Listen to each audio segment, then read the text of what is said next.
ANSYS Icepak is ANSYS's electronics cooling solution. This webinar will cover Release 18 enhancements to ANSYS Icepak's capabilities in printed circuit board electrothermal analysis, chip thermal model or CTM import and back annotation, MCAD workflow, meshing, solving, and high performance computing or HPC, as well as ECAD handling, post-processing, and electronic component XML support for data exchange.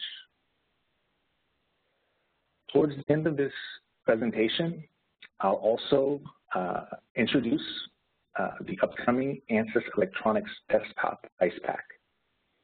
This is an exciting new offering from ANSYS, and I'll give you a peek into what's coming down the road.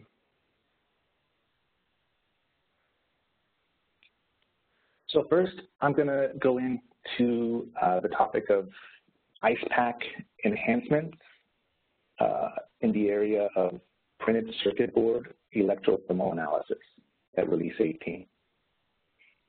There were a number of enhancements in this area, so I'm going to spend some time in detail going through these enhancements.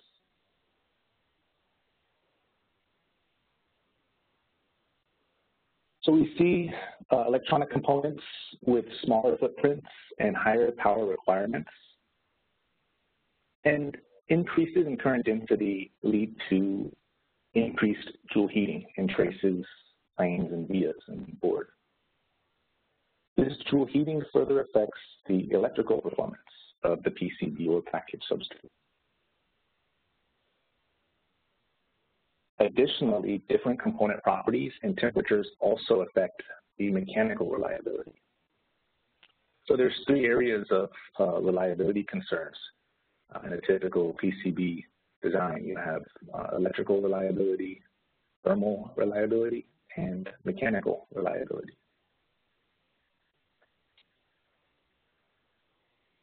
ANSYS's printed circuit board multiphysics solution workflow addresses these three areas of reliability concerns. This slide shows a schematic of the ANSYS PCB multiphysics workflow. The starting point is a electrical DC analysis in ANSYS SI-Wave. This will give you conductive losses in the board and a very detailed picture of those conductive losses, layer by layer and spatially varying at each layer. These conductive losses are then transferred into ANSYS Icepak, where a thermal analysis can be performed based on those losses. The result of this is a temperature map in the board. This temperature map is then transferred back to SI-Wave, and with these updated temperatures, a new SI-Wave DC voltage drop analysis can be performed. And this is highly dependent on temperatures, so you want accurate temperatures when you're performing this DCIR analysis. So with this new SI-Wave simulation, you can transfer the new conductive losses into Icepak and get a new temperature map. And so this process iterates until convergence. Once you have thermal convergence, you can then move on to the next stage of the analysis and consider mechanical reliability. So using SI-Wave and Icepak gives you a bit clarity on electrical and thermal reliability, and then you can transfer that converged temperature map in Icepak into ANSYS mechanical and perform a thermal stress analysis. And this will give you deformations in the board based on thermal gradients. So this is ANSYS's PCB multiphysics solution workflow, and it's very well established at this point. There's additional information on this workflow. There's an abundant amount of information on ANSYS's website, in the customer portal or under knowledge resources.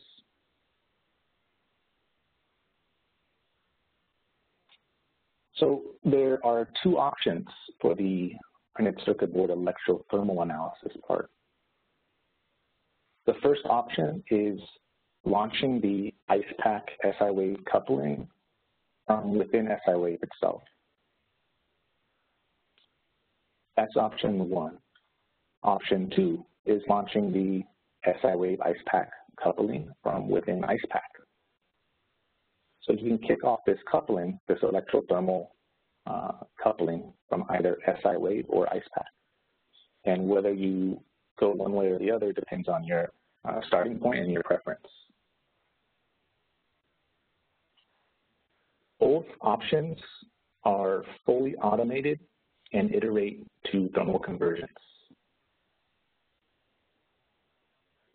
The key difference between the two options is that if you kick off this electrothermal coupling from Icepak, you have more flexibility in building up your thermal environment, and you can set up any arbitrary thermal environment that is necessary. So you can include fans, enclosures, any combination of Icepak objects or mechanical CAD. In SI-Wave, on the other hand, you'll get a quick picture of your thermal performance, but it'll be for more simple thermal environments. So the key difference there is that Icepak, launching this coupling from Icepak gives you more flexibility in building your thermal environment for the board. And whether you go one way or the other depends on your end goal.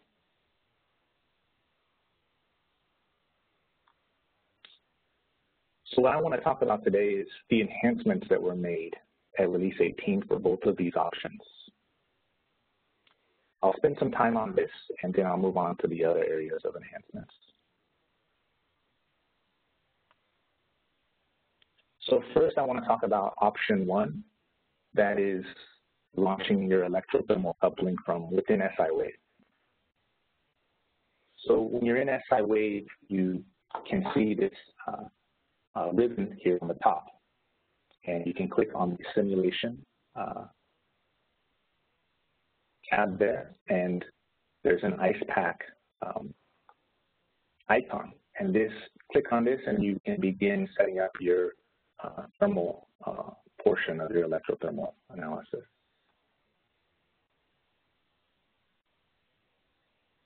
So when you click on Icepak in SI-Wave, the SI-Wave GUI launches the Icepak solver for you. And again, this is a fully automated iterative coupling between SI-Wave and Icepak for DC-IR electrothermal simulation convergence. So Joule heating power profile maps go from SI-Wave into Icepak, and temperature maps go from Icepak to SI-Wave. What you'll see in SI-Wave is this tabbed panel open up. And this tabbed panel walks you through your thermal environment setup. And you'll notice that on the first tab, Simulation Setup, there's thermal simulation type. And you can click Conduction for a thermal conduction only simulation, or you can click Convection for a full CFD simulation. If you click Conduction, your simulation will be faster. If you click Convection, it won't be as fast as Conduction, but it will still be relatively quick because it's a simple convection environment. In particular, it'll be a computational wind tunnel. So you'll just have a flow going over the board, and you can optionally include components as well.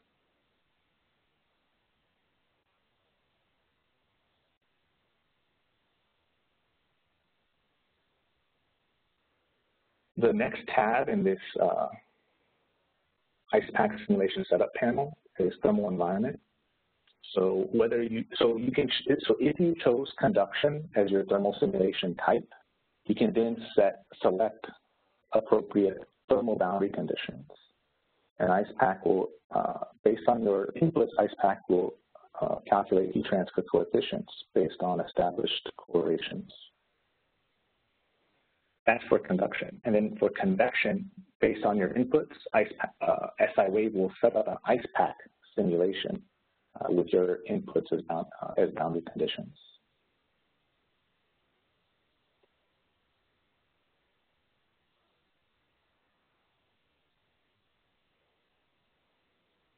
The next CAD in this SI-Wave GUI workflow is the component configuration. So you can add components selectively here, and you may not want to include all components. So you can put a check mark for whichever components you want to include, and then you can assign appropriate powers to those components. These will be included in your Icepak thermal simulation. There's also a filter option, so you may want to use this if you don't want to overburden your thermal simulation with unnecessary components. So you can filter all RLC components below a certain power, and this will reduce your computational requirements in Icepak.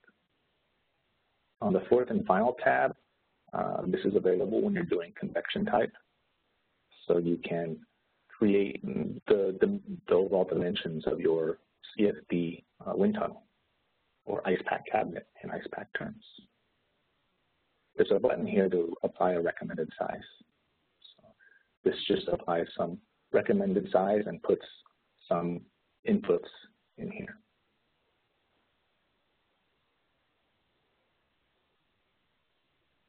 So that's how you would set up your electrothermal simulation from within SI-Wave. What Icepak can, or what SI-Wave can do for you now is allow you to post-process your temperatures from within SI-Wave itself. So after setting up your SI-Wave, after setting up the simulation in SI-Wave, an Icepak project is built and run in the background, and at that point, after the simulation is complete, you can post-process your temperature fields directly from within SI-Wave. And you can now create cut plane temperature post-processing objects within SI-Wave.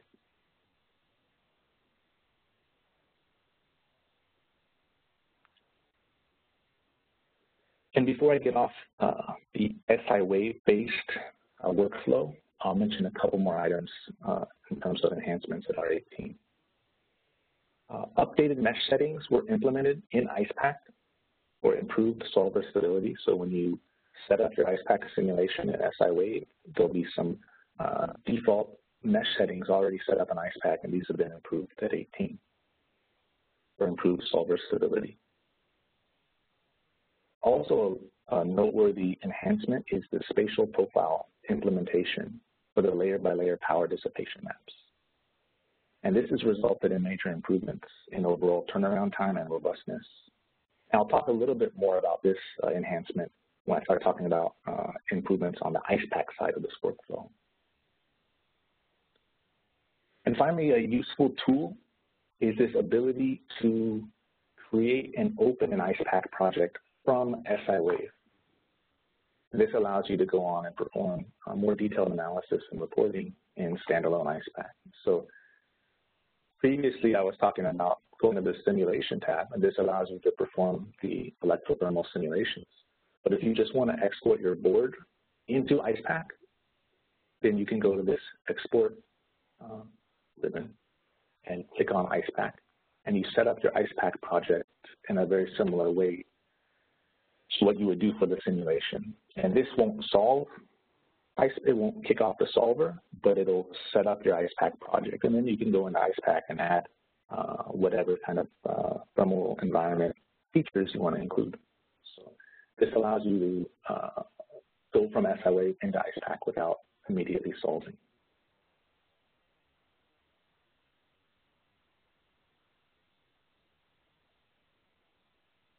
So that kind of concludes the portion on enhancements at R18 in the SI-Wave-based workflow for PCB electrothermal analysis.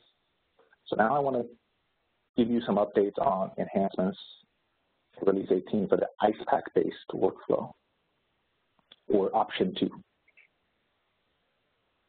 So one area of improvement is in terms of usability.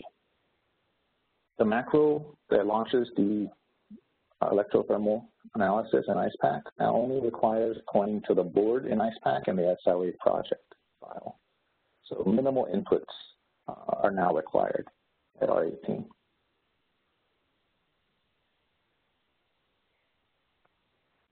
Speed and robustness improvements.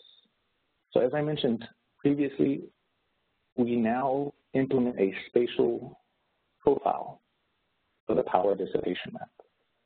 And we use a PCB primitive in Icepak. And this has resulted in major improvements in overall turnaround time and robustness. Additionally, boards can be offset or rotated from their original location, and temperatures are mapped back to SLA accordingly. So previously, you needed to keep the board in Icepak in the same coordinate location as it is in SLA. And then you need to kind of build around it in Icepak. But now you can click the Certify Trace Transform button or check mark, and you can move your board in any fashion you'd like. And Icepak and SLA will understand that and transfer power maps and temperature maps accordingly. And also, I want to mention that this workflow now has support for multiple boards. So boards of the same setup can point to the same initial SLA project here. The macro will launch an initial run, create the individual SI temperature files, and then queue the individual launches of new SLA projects. Here, each board or substrate must have a separate SLA project. So that kind of summarizes the enhancements at R18 and the PCB thermal analysis capabilities. Now, I want to talk about enhancements in Icepak's capabilities to handle the chip thermal model and to back annotate temperatures to ANSYS's semiconductor tools, such as Red Hawk. So at release 18, Icepak can directly import the chip thermal model, or CTM, that is generated by ANSYS Red Hawk. And the workflow here is pretty simple, and the schematic is shown. So you can directly import that CTM, and then you can directly send back your temperature maps. So you can directly export a back annotation file to ANSYS Red Hawk. And this allows you to perform a thermal-aware electromigration reliability analysis on the chip.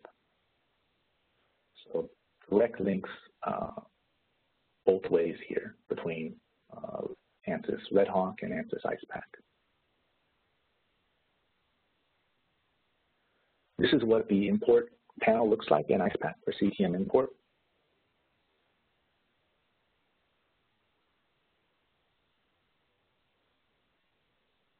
And this is what the export portion of this workflow looks like. So you go to main menu, report, export, Red Hawk back annotation. And this allows you to export the temperature at each tile to Red Hawk, or a thermal-aware electromigration analysis.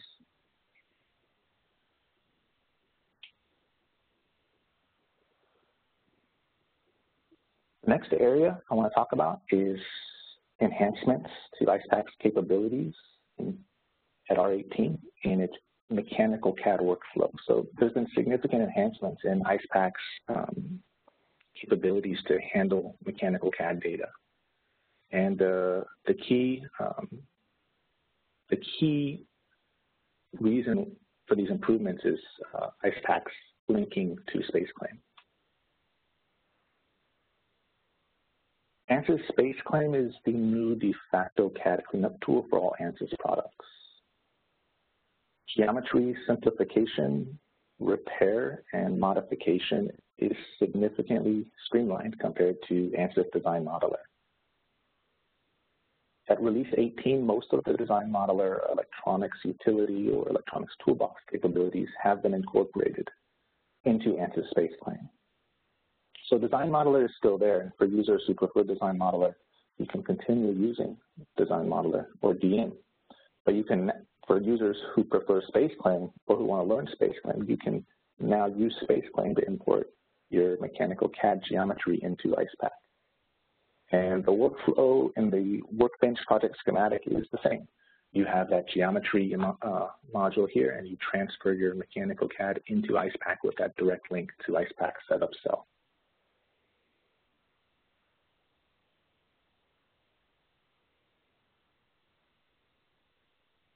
In SpaceClaim, you can auto-identify simple Icepak shapes, and this is a similar feature as to what was previously in Design Modeler. After your initial geometry cleanup is complete, the Identify Objects button automatically can create simple Icepak shapes. So in this input geometry schematic, down here you have a few simple prism CAD blocks. And these are indicated in the SpaceClaim structure tree as CAD blocks. The Identify Objects command will automatically convert those CAD objects into Icepak prism blocks. And this allows you to bring them into Icepak and have the easy edit panel for Icepak blocks. So you can go in there, set up material properties, powers, boundary conditions on the block, etc. So you can convert your CAD into Icepak primitive objects, and you can automatically do so for simple objects in SpaceClaim.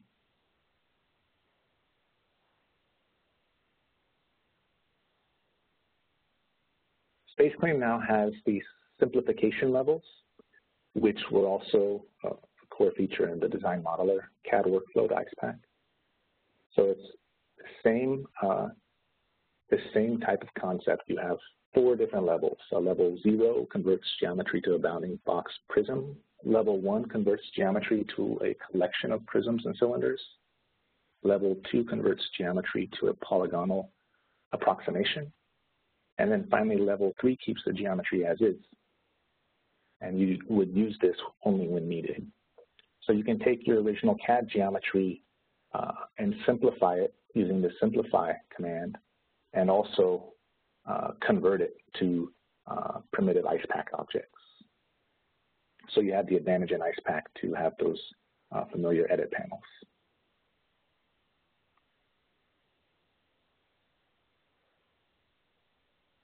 In SpaceClaim, you can also modify the Icepak object type, and sometimes you would want to do this. So sometimes it makes sense to change the object type before you pull it into Icepak. So you may start with a printed circuit board, and you would simplify that, maybe at a level 2, and create an Icepak block, a polygonal Icepak block. But maybe you want to bring it into Icepak and have the advantage of using the PCB primitive. And this allows you to more easily set up things like orthotropic conductivity in the board.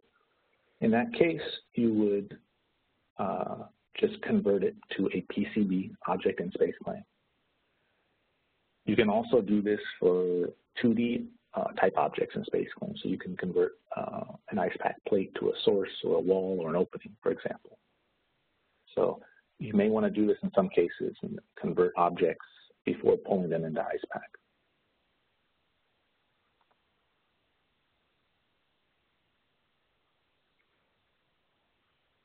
So SpaceClaim has a number of useful features now, and can be used very successfully in your MCAD workflow with Icepak. Next topic I want to go into is enhancements to Icepak's capabilities in meshing, solving, and high-performance computing at Release 18. So meshing robustness was improved in the area of CAD models in particular. So we looked at a variety of CAD models and improved the mesher in this area. Additionally, in terms of solver enhancements, Icepak now includes the option to disable radiation in fluid zones. So you can have thermal radiation be active throughout most of your model and then turn it off in specific fluid zones, if, for example, if it's a different type of fluid. So you would go to a block object, change that block object to the fluid type, and click on Disable Radiation there in that block. You can also now define your LED, light emitting diode efficiency, as a function of temperature. So as before, you would define your source as an LED source. And then under the edit, clicking on the edit button under LED power settings, you can define the efficiency as a function of temperature now. And this previously wasn't available until release 18.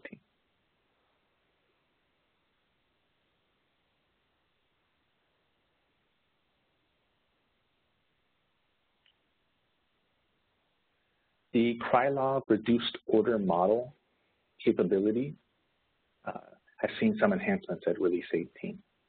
So the Krylov ROM allows you to carry out efficient network modeling for your Icepak models. And we have more information on this in the customer portal. The key enhancement here at release 18 is that the Krylov ROM now supports source objects, block objects, and groups as inputs. So an increase in the number of inputs at release 18. The periodic boundaries object now has support for streamwise periodicity. Previously, it only supported cross-stream periodicity, but now it can also support streamwise periodicity. So this could be useful for handling fully developed flows in a pipe, for example. That's a typical application. You have inputs for mass flow or pressure gradient, and you can specify the bulk temperature of the fluid entering the system.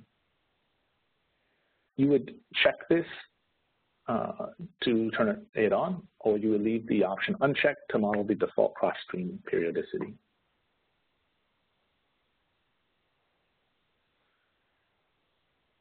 Improvements in Icepak's HPC performance at release 18 are shown through a test case, and the highlights of this HPC test case are listed here. So we have an Icepak model. It's a desktop server with mechanical CAD, electrical CAD, about 700 objects. The mesh has about 11 million cells using unstructured, non-conformal, multi-level, hex-dominant meshing. It was a steady-state solution with turbulent flow, conjugate heat transfer, and double precision solver. Some information on the system where these tests were performed is listed here. So these trials were run using Icepak 18 and Icepak 17 as a comparison.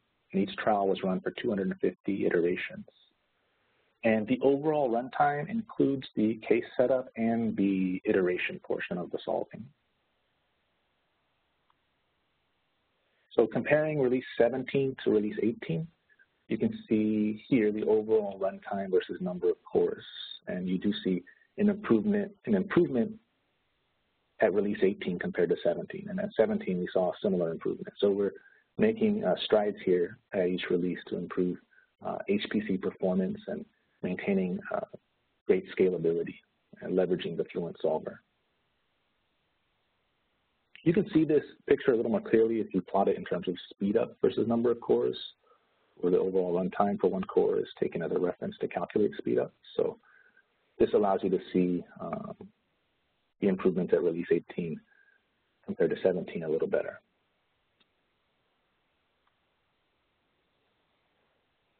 Next, I'll talk about enhancements to ECAD handling in Icepak at release 18. So we have improved via modeling capabilities at release 18, and we're individually modeling the vias and no longer averaging the thermal conductivity. Additionally, via drill holes are now imported and modeled. So the via holes are completely modeled, and the effect of the electroplating and filling is accurately modeled, as they are no longer lumped. Additionally, when you're importing your IDF, you can bring in cutouts or holes in your board, and this is supported now through IDF import. And the boards are imported with fluid blocks for the holes.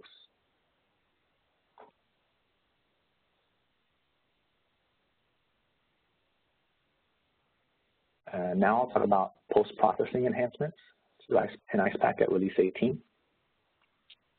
There are a number of post-processing enhancements, and they're listed here.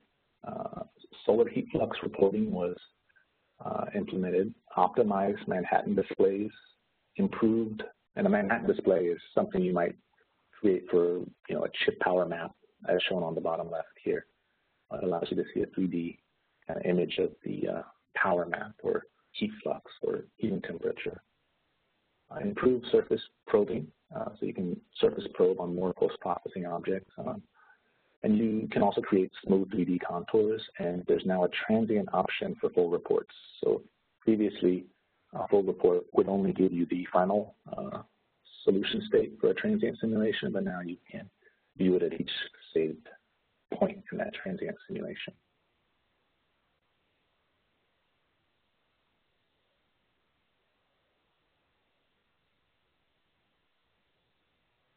You now have the option to enable facet-based post-processing for object face contours. So you can plot a set-based post-processing contours for temperature, heat flux, heat transfer coefficient. So all three of those variables. And so this is in addition to the standard nodal-based post-processing that's implemented already in Icepak. You now have this facet-based post-processing.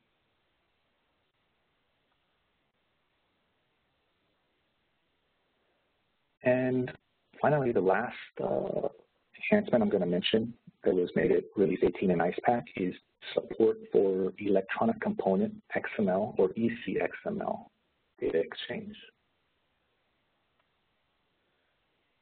Icepak can import and export ECXML data at Release 18, and supported features are the cabinet, plates, blocks, walls, sources, PCBs, grills, resistances, enclosures, heat sinks, 2R network blocks, and 2D and 3D fans, as well as solid materials, assemblies, and monitor points. So here, a cross-platform encryption algorithm was implemented in a joint testing effort with Mentor. So if you want to, for example, import an ECXML file, you just go to File, Import, and ECXML file right here.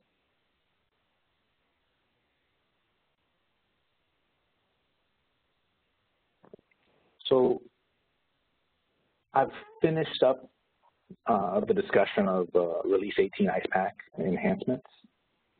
Now I want to shift gears into an exciting topic, in particular ANSYS Electronics Desktop Icepak, or AEDT Icepak. So I'm going to give you kind of a peek into what's coming down the road here with Icepak, and try to give you a good idea of the exciting new features that we'll be implementing. And this will begin at Release 18.1 in the form of a beta release. So here's just a quick disclaimer. You can screen grab it and read it later, but essentially it's just saying these are, this is just it's not a binding commitment. We're in the planning stage and there could be changes down the road.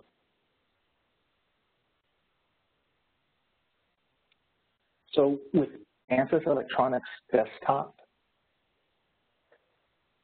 Icepak, the goal is to create an automated, streamlined electro-thermal multiphysics solution that utilizes native mechanical CAD and electrical CAD for first-pass mesh solve success.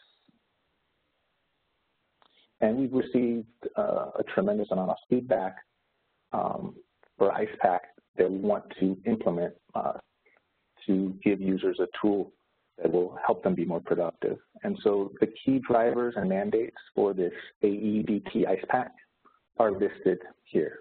We want to give users an improved user experience, a modern user interface, improved meshing and overall ease of use, and we want to allow users to have full integration into the ANSYS Electronics Desktop, as well as carry out enhancements on a quick and regular basis through rapid release cycles.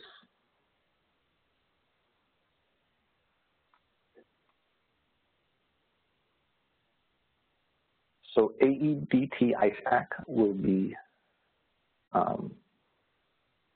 will have an improved overall workflow. It will be a CAD-centric solution with a native MCAD modeler embedded, with geometry cleanup and simplification tools available within the environment. And it's a single environment for electrical CAD and mechanical CAD assembly. Also, as I mentioned before, we're focusing on improved meshing and overall ease of use. And another key feature here is we want Icepak to be fully integrated in a comprehensive electrothermal workflow. So Icepak will be embedded in the ANSYS electronics desktop and be able to freely communicate with other ANSYS electromagnetic tools such as HFSS, Q3D, Maxwell, and SIWave, all in a single environment. So heat losses from your electromagnetic simulation can be easily integrated into your Icepak thermal simulation and vice versa.